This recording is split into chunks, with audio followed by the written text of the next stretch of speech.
get started. My name's Rebecca Weber, and I am a realtor with Cody and Shepherd Realtors.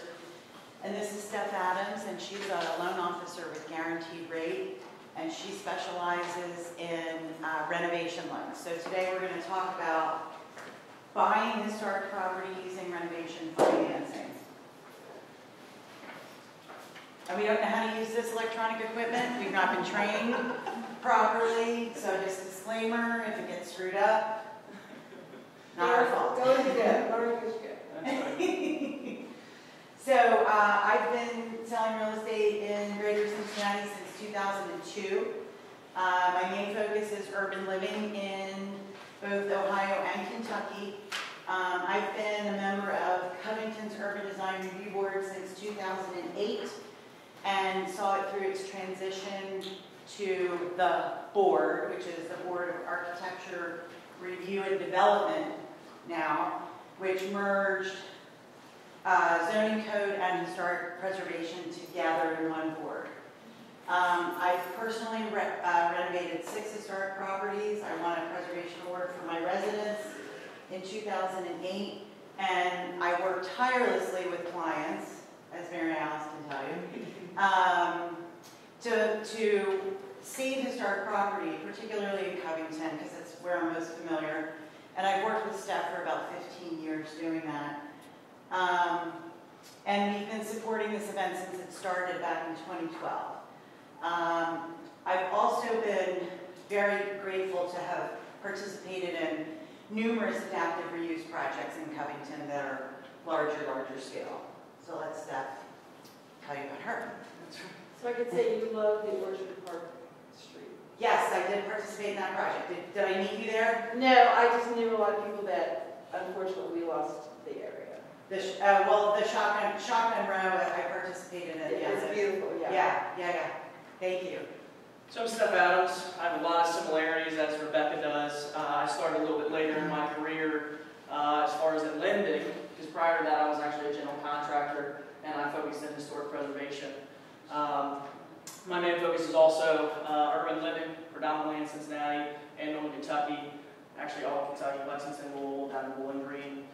Definitely passionate about those areas. Personally, again, I've renovated several historic properties. Helped plenty of people use renovation financing, to buy and renovate really their dream home. I would say that what I do predominantly is more owner-occupant stuff. Not to say that there's not investor opportunities there, but again, that's really what I want to do, and what I think the cities want is to have that builds more pride and more ownership, I think, in a better neighborhood.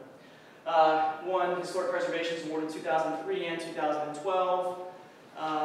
And participated in this since 2012 as well. And I've actually worked with the Kentucky Heritage Council to secure renovation tax credits. And that's something that, if you don't know about that, you need to stop in. I know that session's happening, but great information and great opportunity to get some, kind of recapture some of that money that you have to spend to do historic preservation, because it is costly. We're going to talk about tax credits today.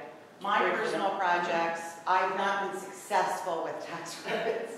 She has, I have not, mainly because when you're using tax credits, they want you to, you follow the Secretary of the Interior's guidelines.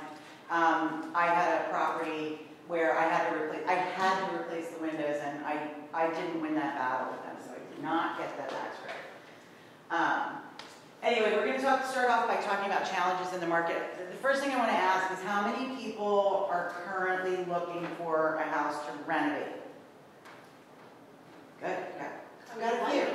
We'd like to, but the market's hard, right? 2020 happened. I want to start by just talking about where the market is, sort of in a broad base, and we'll open up for questions at the end. Obviously, inventory is the challenge right now. It's at an all-time low. It's 11% lower than it was last March. So that means that competition is fierce for properties that come on the market. And it also means that prices are much higher. Supply and demand, simple supply and demand, doesn't have anything to do with hot markets, appreciation. It's a supply and demand issue. you have to have somebody in your corner who understands and knows how to navigate the market. And when you do find that thing that you're looking for, is able to put you in a position to get it. Because I was just telling a buyer this the other day, when we started out being able to negotiate, because there was no competition to start, but another offer came in while we were negotiating, and I said, we're not negotiating anymore, we're trying to beat the other buyer. So it changes the whole dynamic of what you're doing. And particularly if you're looking for a renovatable property, you're going to have more competition. And you're going to have more competition in the sense because the price is going to be much lower. And you're going to be, if you're using renovation financing, you're going to be the one to say, take me, and I'm going to use this loan, and here's why you should pick me using this loan. Material and building costs are much higher right now. Supply chain issues are still problematic, so getting supplies in a timely fashion are a problem. And Stef's going to go into the sort of the nitty-gritty of what a renovation loan looks like and the timing of it. Skilled labor is difficult to come up with. Contractors, if you find a good contractor, keep them, because they don't want to do little jobs. They don't want to come over and turn a screw and just do something small. They want a big job, and it's real hard to find somebody to keep up with your pace. The other challenge that we have are appraisals, because the market is so tight and we don't have a lot of data in the market. And when we're doing a renovation loan, and I'm speaking this whole presentation as if we are doing a renovation loan, the data is so tight that we often don't have enough of it. So we have to expand out into other areas to get that data. So that's another challenge that we're facing. Anything to add to that? I would say that there are some foreclosures that are coming on the market. Obviously, some of that stuff was held off because of COVID. Obviously, a lot of people, unfortunately, lost their jobs, and obviously, because of that, some people did lose their homes. So that is coming, but again, at that point, depending upon, you're more likely on a HUD property, but there's so few of those right now. You're more likely to be able to get a property as an owner-occupant in that scenario at a lower cost than just on the normal street market, because so everybody know what a HUD property is? So it's a foreclosure taken by the Housing and Urban Development, and they open up for owner-occupants first. Yeah. So they protect the owner-occupant first before they open up to investors. So that allows you, as an owner-occupant, to have I wouldn't say it's easy or simple, but better opportunity. Better opportunity. Yeah. What do you mean by open up to them? So it's a bidding process. So it's an online bidding. No, there's a period of time, like it's either 10 or 14 days, and they open it up to, they just take offers, and they review offers, and then they'll decide which one they're taking. And where do they put them online? So they have a website, HUDhomes.com, or HUD Home Stores. HUD Home Store, yeah. Yeah. Fannie Mae, so just if you want to write this down, Fannie Mae has a website, VA has a website, HUD has a website. All of their properties that they have in inventory are on those websites. So these are foreclosed homes that then go to these organizations? Government Guaranteed loans foreclosed on, correct. So HUD Home, someone had an FHA loan on. A VA loan foreclosed on. The other thing we're going to talk about here in a second are these mezzanine investors, where, just one second, these mezzanine investors will, before anybody can get to the market, they're called wholesalers, but I call them mezzanine investors, where they're able to go directly to a bank and take a package of defaulted loans. So they're taking a package of properties, And then they'll have those in inventory, and they'll do something to them, maybe clean them out, maybe get rid of the stray cats, something like that. And then they'll turn around and double the price and put them back on the market. Yeah. So that's like What was the price? Double it. double the price. So, and that's another part of the reason why the prices are going so high, because that first guy in is jacking the price. So You had a why are question? you allowed to go first? I'm so sorry. You said Fannie Mae. Fannie Mae, I don't know that website off the top of my, I should look it up. It's like home steps or something like that, right? Yep. Yeah, home steps. And you said one more? VA has a website for their properties, and HUD has a website for their properties. And if you have a realtor, which you should have, your realtor can go on those websites and scour that with you, because you do need a realtor to submit your bid for you. Because you need a realtor to go in. The realtor has to be registered and have all the numbers and all that good stuff. Does the realtor get commission on a submitted bid? Yes, they do.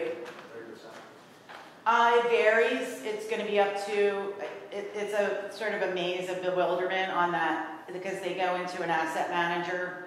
Sometimes they're 2.5%. You as the buyer never have to pay commission to a realtor, so you shouldn't have to worry about it. And it doesn't change the price. It's not going to affect anything. That's already baked into the price. Sorry, real quick, with those options, that's only for owner occupied. I would be able to buy that as an investment property. So you can, once it's gone through that initial period Oh, of okay. time. The thing that's nice in this market is that you have that initial period of time. An owner occupant does. That And you, that's really the goal, and what they're trying to do is put truly home ownership into someone's hands, not for someone to profit. That's the initial goal. Not to say that it's bad to profit off of it, but that's what they're trying to do. like So, some of them open up, some of them will actually open up to nonprofits and municipalities first, and then owner occupants. Yeah. It just all depends on their internal regulations. It's clearly stated on the website, like what their stages of Yeah. bidding are. There's a myriad, there's other websites too, besides just the ones. For the next one, we'll make a list of those, because this is going to be content. There was, There's an overlap at all, like say we had home path, like Fannie Mae and Freddie Mac, those properties overlap? no, Okay, so it's they're just, dedicated to each one. okay. We just had a HUD cell right behind us on Eastern Avenue. And that ended up staying on the market for a really long time. It went pending a couple of times. Little small house right behind me. Yes? If you purchase a VA foreclosed home, do you have to be a? No. Oh. Mm-mm. you do not have to be a veteran to purchase a VA foreclosure. It's just property going back into service. I mean, I think they'll, like, again, it's an opportunity, and again, inventory, small, very small. So it's an opportunity that the government is giving to homeowners to be able to bring a property back into service. I have no idea where it's going to go with this new regulation that just passed, because now they're going to do, they're going to give better rates for lower credit score, And that even just changed a little bit. so- higher rates to better credit score. We haven't gotten there yet, so it's not in practice yet. So, okay. So for buying a house, if you're working with a realtor, if you're using a renovation loan, you have to understand what the whole process is. So it's acquisition plus construction. So you have to have, or renovations, you have to have some kind of knowledge walking in the door of what it's going to cost to fix a house. That's the most complicated part. And because we've been doing this so long, and because we have experience renovating, it's fairly easy for us to kind of spitball a round number construction budget. Not exact, but round number, enough to get us to a place where we would have some kind of idea. Is it $100,000? Is it $150,000 on top of the purchase price? You need to get your team of professionals assembled, and that's a loan officer, a realtor, an inspector, an insurance company. We're going to talk about insurance here at the end, And a contract. and a contractor. And there's plenty of folks downstairs that are, I met some contractors downstairs, I'm excited. A lender experienced with renovation financing, a realtor who can assist you with the full market comparables. So we call it a subject to value, and Stef will go into that. That is the current condition of the house plus the projected renovations is the subject to value, and that's what we're looking at. And Stef will get into the nitty-gritty on how we arrive at that through the inspection process, through the feasibility process. Once we get the property secured under contract, then we actually start to bid it. So the process of doing this type of loan is, first we have to get it. We have to get it sealed up. And then we have the initial period of time where we're quoting, and then we're processing the loan following that. And I always tell people while we're going through this, like before we even get into it, is you really have to be concise about what it is that you want, and that is down to like detailed things. Like you have to be able to kind of think about it on your feet. What am I doing here? What's going here? What's going there? What are all these things going in the big picture, so that you can articulate that to your team of professionals. So what is a renovation loan? A renovation loan is the ability to buy a property and borrow money to renovate it all in one loan. Okay? So a lot of people, there might be some confusion. I know some people are like, I just want a renovation loan. I already own the home, or I can buy the home with cash. I just want a pot of money just to renovate it. That is not what this is. Okay? This is an all-in-one loan. I think part of the benefit with that is that that money then is secured. It's at a 30-year fixed rate. So, it's not tied, home equity lines of credit, personal loans, all of those things. Those are all tied to, prime, and when the Fed's raising rates, those are immediately affected by those. And yes, interest rates are to an extent for normal, for 30-year fixed, but not as much. So that's a benefit there. This can also be done, I think I mentioned this at the beginning, if you already own a property, it can be done as a refinance, and what we would do there is pay off your existing loan. Let's say that you owe $80,000, you need $20,000 for renovation. I'll turn around and give you a loan for $100,000. So you're paying off that existing. The hardest part right now for a lot of people, if they were fortunate enough to secure a loan in the past few years, and they're at 2.75%, they really don't want to refinance into a 6.5% interest rate right now. But I'll tell you, if it helps you with that ultimate goal of securing all the financing and being able to get that property where you want it and where you need it to be, ultimately it really is still worth it. And plus, rates will go back down. I don't know that we'll ever see those again, but they will go back down, into the fives for sure. And you can refinance again at that point. So, how do we know it needs to be renovated? So, what happens is, you either start the process with meeting with one of the two of us, right? You have a realtor friend, or Rebecca, or whoever. You have a lender friend, me, whatever. And you need to figure out how much you can afford, okay? And like Rebecca said, there's a lot of moving parts with that as far as what your credit score is. Your credit score does 100% dictate a lot about your situation. Rebecca was mentioning the whole, mortgage insurance and actually adjustments to the rate based upon your credit score. And so again, actually, we had a change on it, and we just had a change on it again to make it not as difficult. Those aren't huge things, but those are things, again, that affect that monthly payment, okay? Because it can affect your interest rate.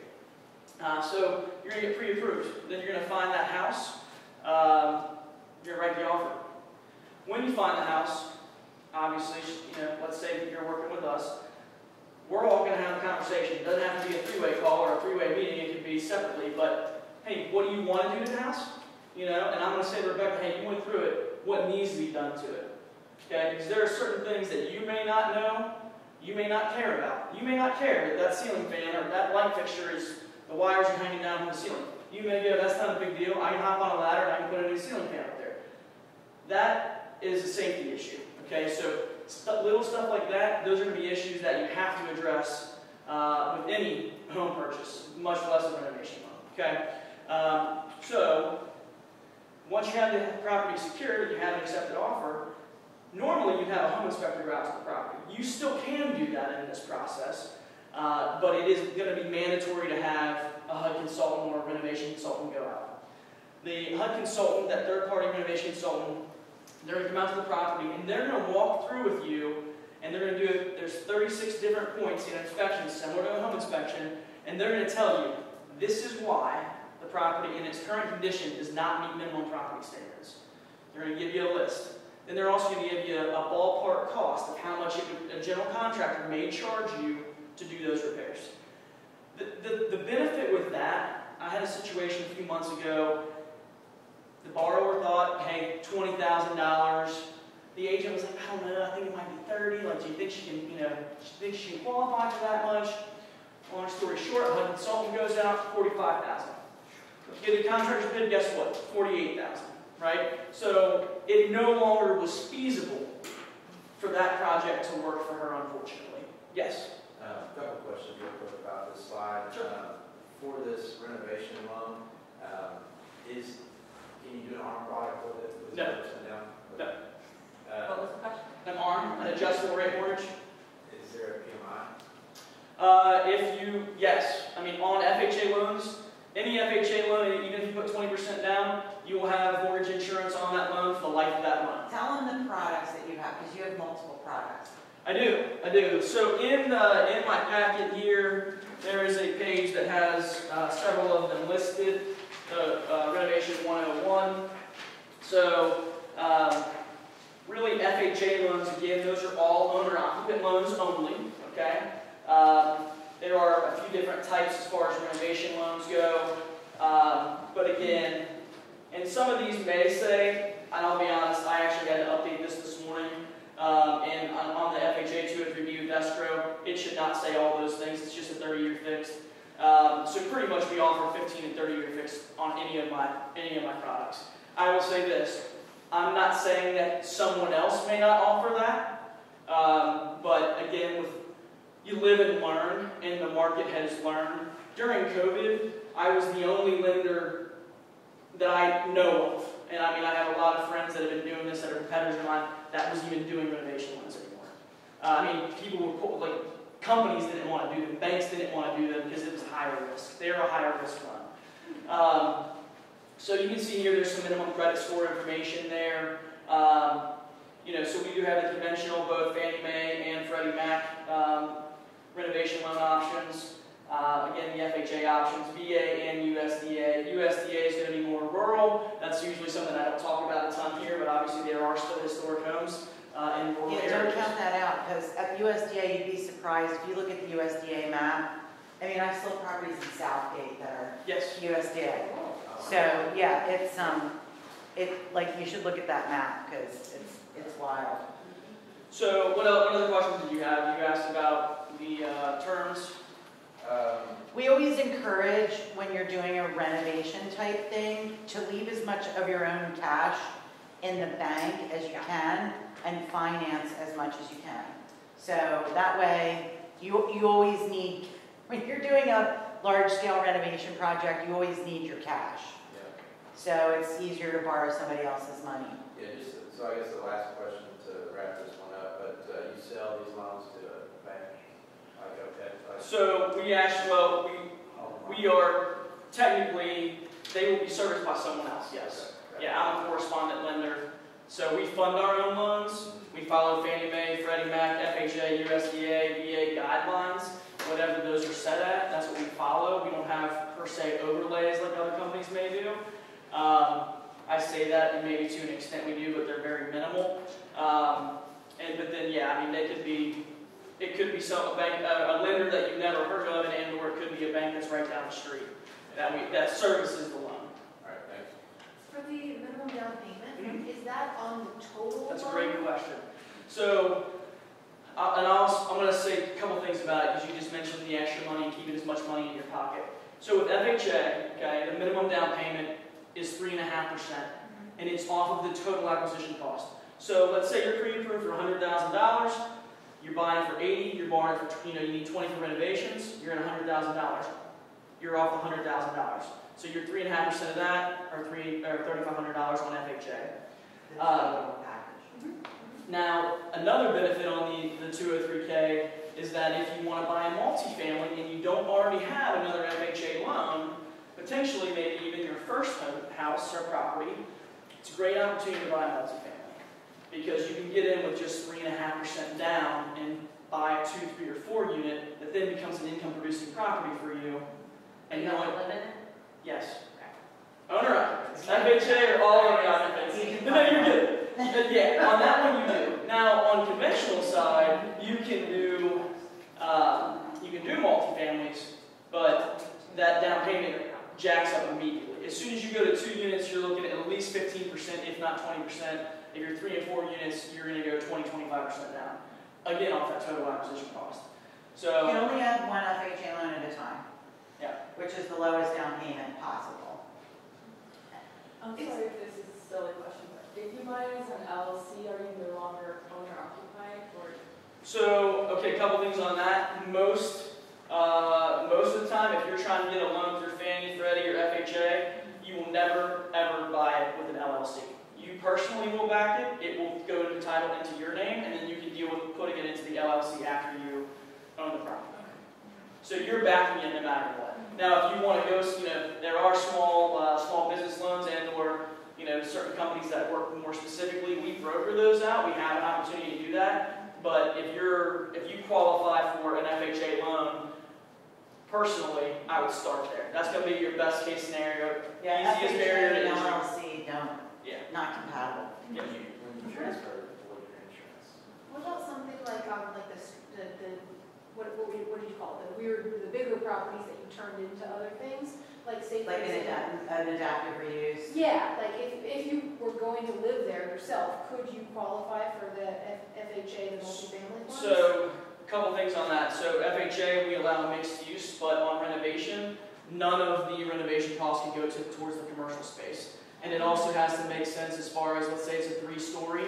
The commercial space can't be more than a third of that space, right? Which is pretty easy because usually the out on that is the staircase, because that's common area. Now the whole exterior and the entire property could be addressed as far as any landscaping or putting in a driveway or a fence, but anything specifically for the commercial unit itself, it would need to pass minimum property standards now. And also with Fannie and Freddie and FHA, they all recently came back because we've done several church conversions in the past, and they have said they do not want to do that now. So unfortunately, that would be, again, there's some other options out there. There's some hard money stuff. There's some other, potentially, again, broker situation where they're going to portfolio it and tell you, hey, yeah, we'll do this.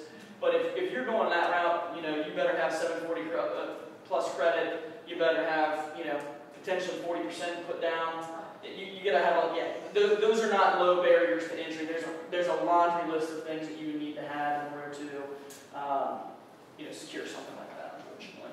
So like in places like Bellevue and Newport and that, where they could possibly have like a storefront below and occupy the 2nd and 3rd floor, and even if it's your own, all the way through. Right, so you know what you're saying. So still on that, the commercial space, none of the monies from the renovation loan can be used for the commercial space. You could renovate the 2nd and 3rd floor of the property, but none of the monies for that commercial space. That's too bad. Huh? That's too bad. I mean, because I like to see these owner-occupied businesses. Yeah. Just So like it used to be in the olden days. you would be switching into a even more complicated type of loan that would be commercial. Yeah. That would not be. But it's so Yeah. historic. I know, but. Oh, well, no, you're 100% right. And again, are those avenues out there? Yeah, I mean, again, that's kind of why, I wanted to say kind of up front, like, this is more geared towards, I would say more owner-occupants. Not to say that we can't help from the investor fact of it, but that's kind of what I think, what they've asked us to do for the past 11 years here is kind of pitch it so that people that are trying to buy in the urban areas that have passion for historic preservation have a way to do it, know that is even an option. They're So- providing you tools to restore things, to restore historic materials and save them. So we're providing you avenues in order to get to those properties.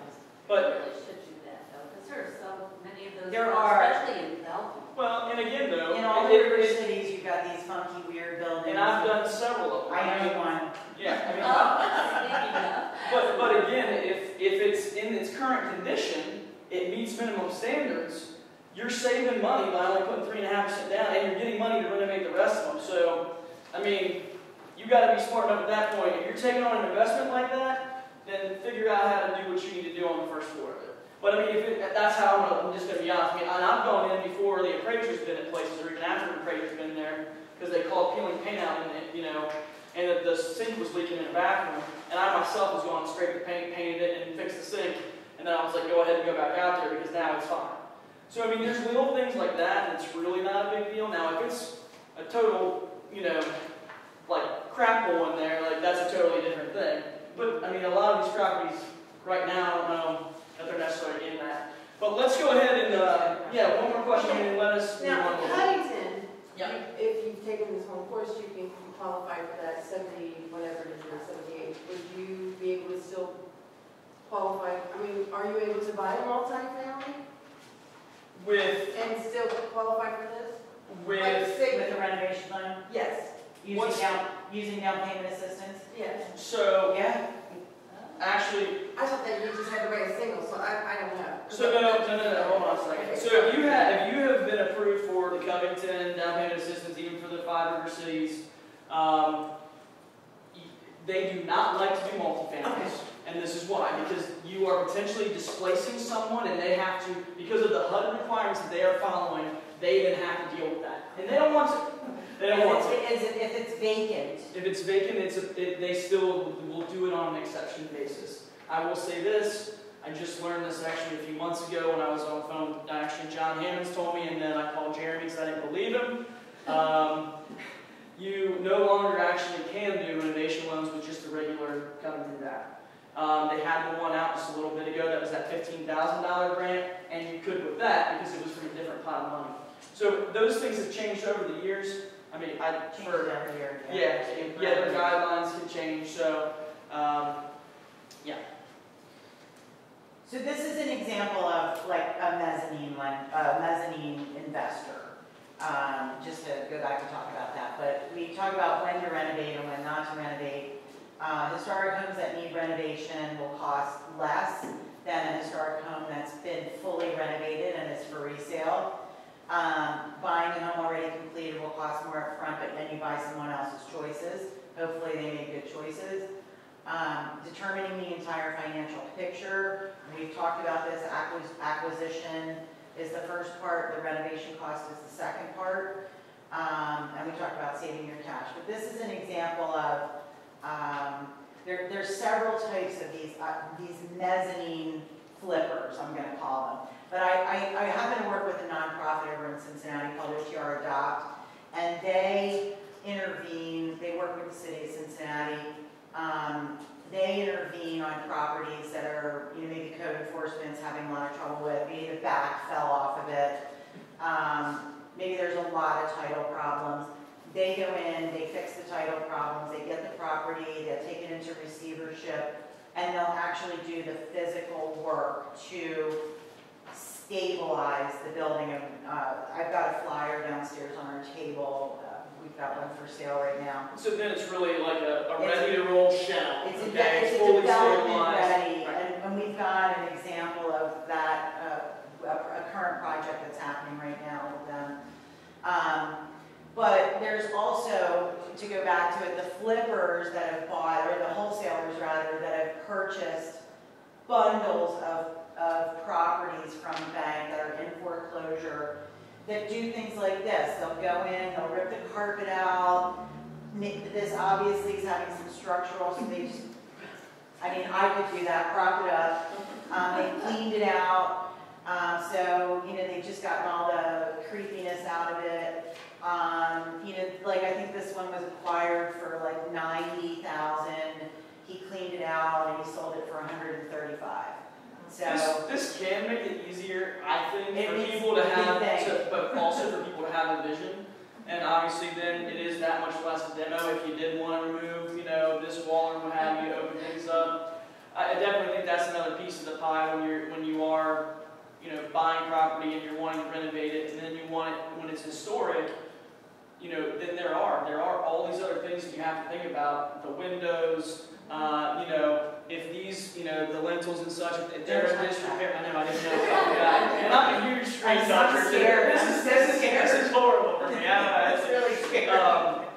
But you know, there's obviously a lot of opportunity for, you know, for us to continue that process. And again, if you do follow the guidelines, if you can, there's an opportunity for a decent amount of money to come back. I mean, when I did mine on my personal residence, and it's been about, I don't know, long enough ago that I need to go again at it, but I got like $40,000 back from the state of Kentucky. That's a lot of money to get back. That's a kitchen. How can you tell though that like if it's this what do you call a middle person or like somebody who tried to be a flipper? LLC Yeah. is usually a good indicator. I mean, your realtor should be able to tell you what's going I've on. seen properties like that, and I'm always intrigued, but then I'm like, wait a second, probably somebody doesn't want this for a reason. Yeah. So, like I said, to my knowledge, there aren't nonprofits doing what OTR Adopt is doing. This is a property that we have a buyer doing a renovation loan through Stef in OTR right now.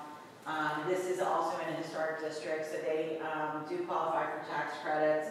It's in the historic Dayton Street overlay. But you just have to do some investigative work. This, like I said, this was clear. Most people in Cincinnati know OTR Adopt. They know what that organization does. Over here, we don't have anything like that in the river cities, so it's very hard work, and you know they have to raise a lot of money to be able to do it. It takes a long time to get these properties out of zombie title planned. Now Covington is working on some kind of program to I think like a block sale or something, I can't remember. I go to my own meetings, I can't remember stuff. But they are giving a list of homes that they want to try to do a bank sale, is that the correct term? Bank sale, I could be wrong. So Covington's tried quite a few things over the years because they've gotten fairly aggressive with code enforcement. Code enforcement is sort of the first line of defense to get a problem property shaken loose because the city then has the ability to begin to fine, and if the fines get to a certain point, then they can put a lien on the property and ultimately foreclose on the property. I've been doing this a while, and I've seen many iterations of things that Covington has tried to do. Right now, to be honest with you, the biggest problem are the mezzanine flippers who are getting these properties before they even get to the market. How is it that they get those? Because they're networked behind the scenes. They're going straight to the banks. They're doing what you're talking about. That's what they're doing. They're doing their own block sale with the And bank. see, sometimes They're buying a big block of homes are property at one abandoned, time. like there were 3 across from my street, and we knew the situation, the son-in-law and the daughter just left, and then they took the mother with them, but they just were not paying taxes. But I accidentally found them and could go, well, here they are. The other thing is if somebody, every year, if taxes don't get paid on a property, the tax bills go for sale. If an individual, and you can buy delinquent tax bills. If an individual buys delinquent tax bills, I think it's 2 years in a row, that individual can foreclose on a property. It just sometimes It's a long game. effort, yes, I mean, but I found them, and so he was able to, the paperwork was just going to this house. So then they went to her when they found her, but it was like. I had a client who paid the delinquent taxes on her neighbor's property for more than 20 years so that nobody else could foreclose on it. So that she had the ability to foreclose on it if she wanted to. Anyway, we've talked about some of these anyway. This house, we're going to give you a case study on this house at the end, but just some of the benefits of renovation. The other thing that's really cool, and again, this presentation is so old that, you know, when we were in a market, we started this when we were in a market when property was on the market for 6 months or more, right? So I would buy this house if it had a different kitchen, or if it needed a roof, or if the AC needed to be replaced. Those things are still true today, where you could approach a seller if you were buying a house, and, you know, yeah, I love this house, but I know it needs $20,000 worth of work. Stef can still finance that. It doesn't have to be a full-on renovation. Right, and then another point on that, I actually just closed on a renovation loan that literally was box gutters and the roof, but it was a slate roof and it was box gutters. So the renovation costs on that, again, and the guy, you know, it was a historic area. I mean, the bid was about $68,000 for all of it, which actually wasn't bad in my mind. Yeah. And if you think about that, you know, I'm always saying to buyers, you've got to figure out how to put yourself in a competitive environment and to give yourself the edge over the other buyers. Because that's really what we're doing right now. Nothing else matters. If you have a product like Stef offers, and you go to a seller and you say, I am not going to beat you up over your box gutters because I can finance it and I'm taking that responsibility, that to me would move you to the top of the pile. Is there a minimum hold time if you go through one of these restoration loans? Well, let me ask you this. Are you trying to sell it soon? The answer is at least 6 months, yeah. 6 months? Yeah. I get your joke, that's funny, but... Yeah. I don't get it. So, evaluating it based on pricing, can the area substantiate the price? That's what your realtor needs to counsel you on. Because I find some people, I have a client right now looking at a church, which is already overpriced to start with, because the guy he picked it up for nothing, and he's trying to make money. These middlemen, the middlemen are all the ones making the money right now, right? So he's trying to quadruple his investment, and it's not working out so well for him. But you know, you've got to be able to have that conversation and evaluate, can the area even substantiate it after it's renovated? You know, that's based on square footage, that's based on historic materials like a hand-carved newel post. You know, all of these little nuances that make historic property as valuable as it is. And evaluating, of course, you know, where is the price? I mean, like I said, this church over in Ohio it's insane, but we have no competition for it, so we have a clear path. The other things that are really super important, and we touched on it a little bit, is inspection. And if you're doing a renovation loan, working with a feasibility expert that Stef has is a really, really good way to do it, because his inspection, and I've personally been on inspections with him, what he does is really good. And I fought with her about this in the beginning, because I wanted a whole house inspection. And sometimes, you know, well, what do you do if it doesn't have pipes? Like, you know, we go through these phases where they've ripped out all the copper and the electric in these houses, and you still need to do it, because you still need to know what you're up against, and it helps you with your construction budget, and it helps you with all your record keeping. But the feasibility expert that she has, he quotes the projection of what your budget is and gives you the minimum standards that you have to factor in, because when I'm working with a client doing a renovation loan, they're off to their Pinterest boards, they're picking out cabinets and tile and light fixtures, and they're not going to the stuff that's important, which is the life and safety issues, which are the electric and the plumbing and the not so fun stuff. And the one thing I will tell you, what is super important right now in all inspections is inspecting the sewer lateral. So everybody has to get their sewer laterals inspected all the time and keeping all the records. I have a question about that. So when you have a house inspection before you buy it, shouldn't that be one of the things the inspector does? It's an add-on, it's not, all inspections are optional. Okay. So you want to make sure that, you add that on with termite, all of it's optional. Termite, radon, sewer, all that's optional. We just had a young girl buy the house across the street. She's only been there like 4 months. She didn't, I guess, have that done. I thought it was automatic, I didn't know. She's now spending $10,000 in her basement. Yeah. So it's, Is yeah. right, it varies by region, right, but it's right on the problem here, I suppose here, so. Radon, in my training, has always taught me that it is not isolated to specific locations. It can happen anywhere. It has to do with the construction, the amount of pea gravel, the amount of gas that comes out of the ground. It's everywhere.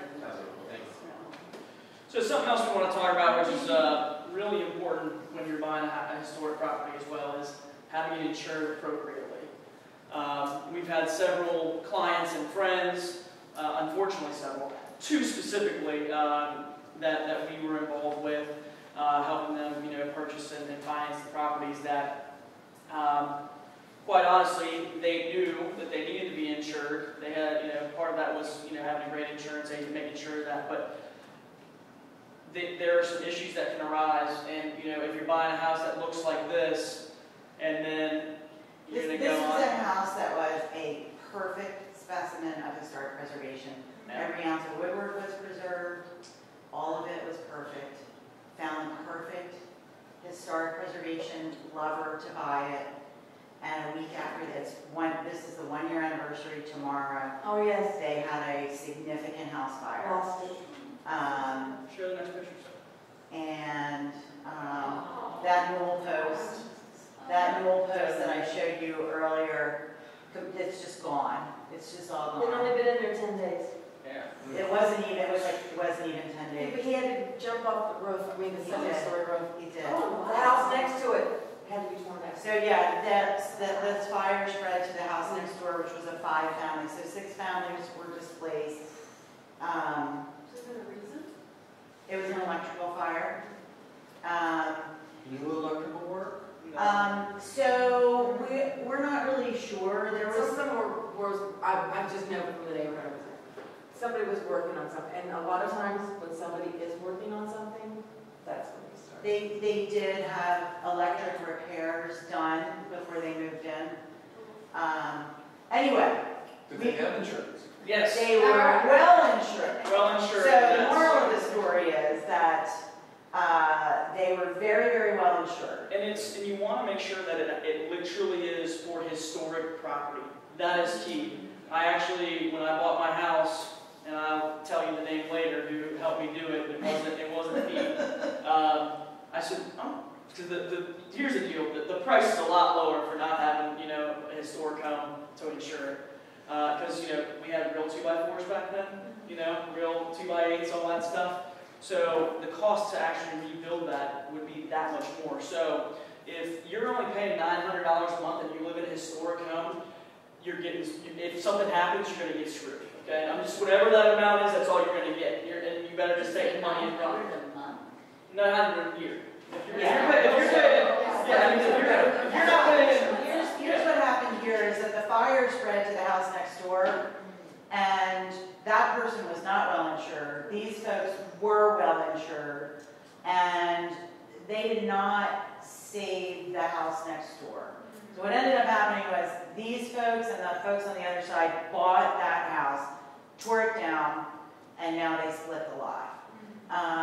The good news is for 425 Wallace is that the owner of the house is an architect and a historic preservationist.